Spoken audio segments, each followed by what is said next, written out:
What's going on, everyone? Weldinator here. Sorry, it's been about 2.5 weeks probably now. Oh, got baby Groot here. He wants to say hey. Hey, baby Groot. Tell everybody hello.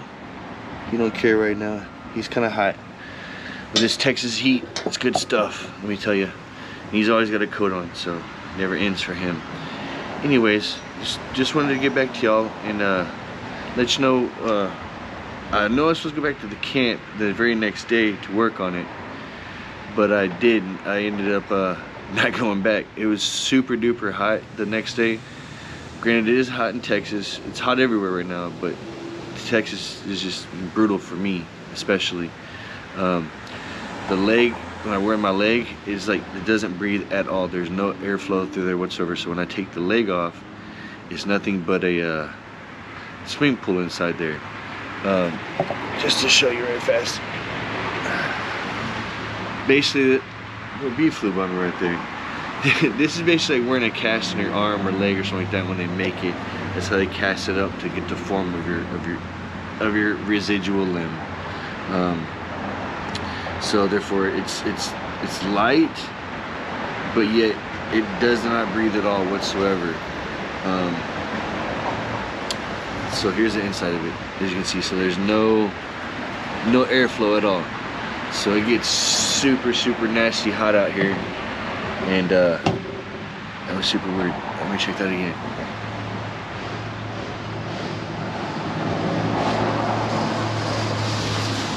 I don't think anything's on the lens, but yeah.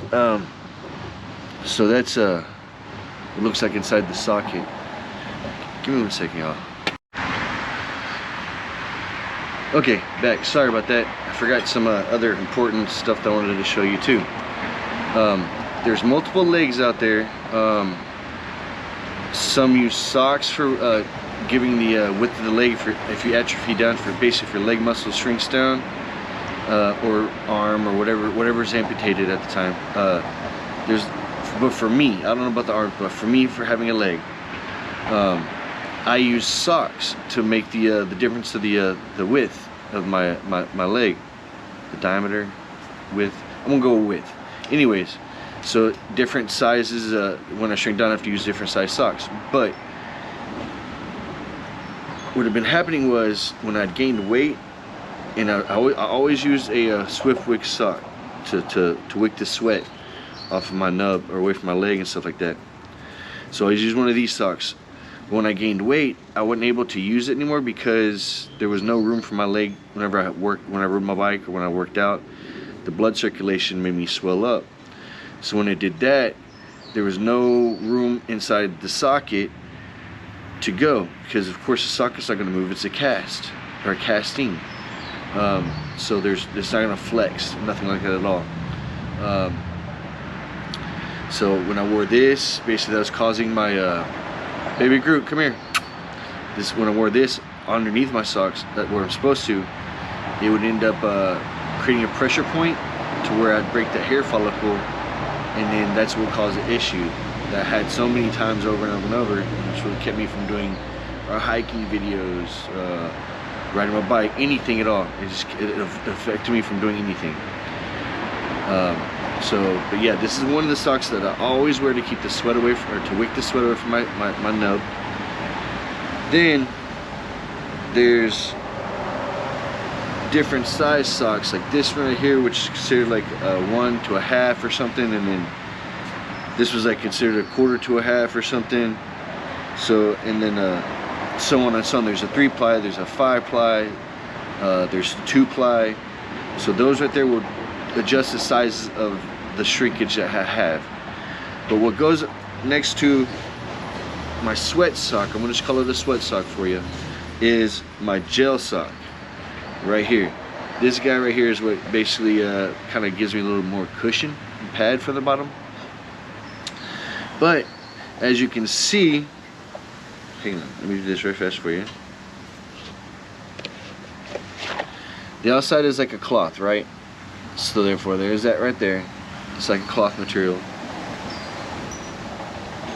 But then when you flip her on the inside, you think that cloth would suck up the sweat and it'd be a lot cooler. But then you flip her out and there's nothing but a gel.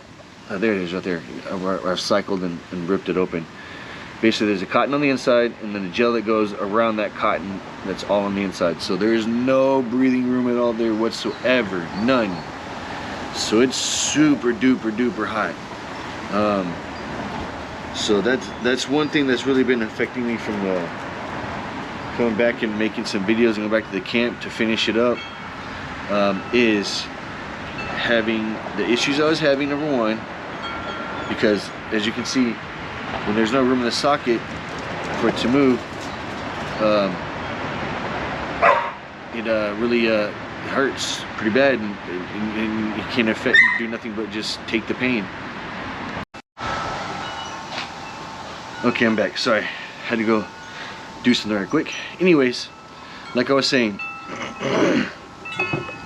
when have any issue like that little knot that kept coming up, that's from why is it so windy? It just looks like the camera's shaking. Anyways, oh, that's my foot. So basically, like I said, since this right here is as hard as a cast, and that knot I kept getting on the back of my on my residual limb from the hair follicle that kept breaking, and create that knot.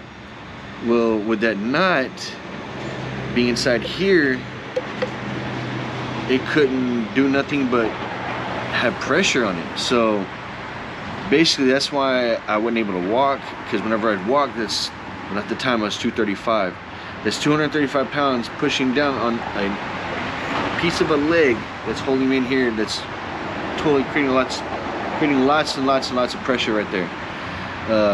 So that's the reason I wasn't able to walk. I tried, but I wasn't able to. All I did was make things worse when I did that.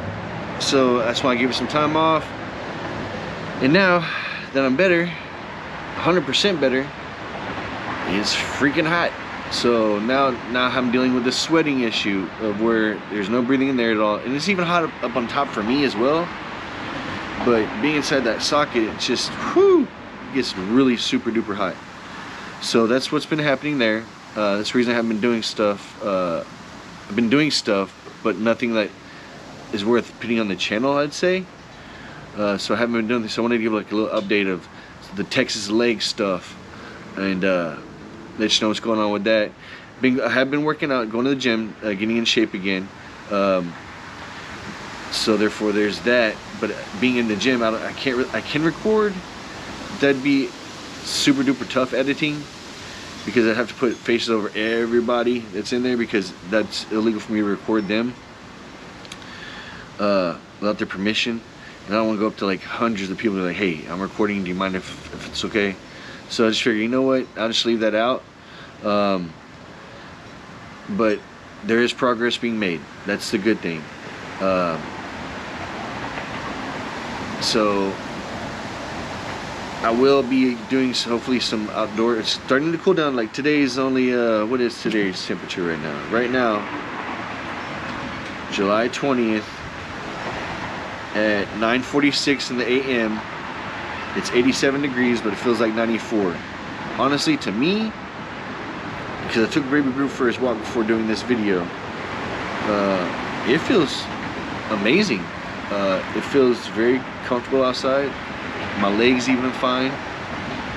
But I know, like it says, by let me go right here, by 1 o'clock it'd be 100 degrees, which probably should be, because the breeze feels great with this, honestly, y'all.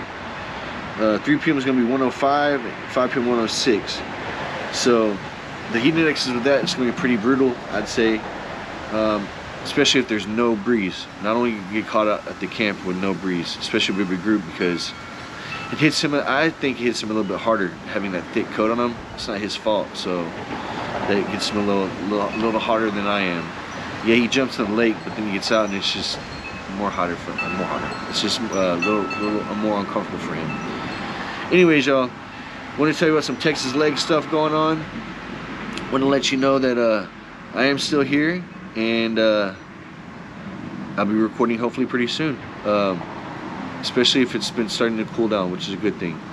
Want to let y'all know about some Texas stuff going down, and hope to talk to y'all soon.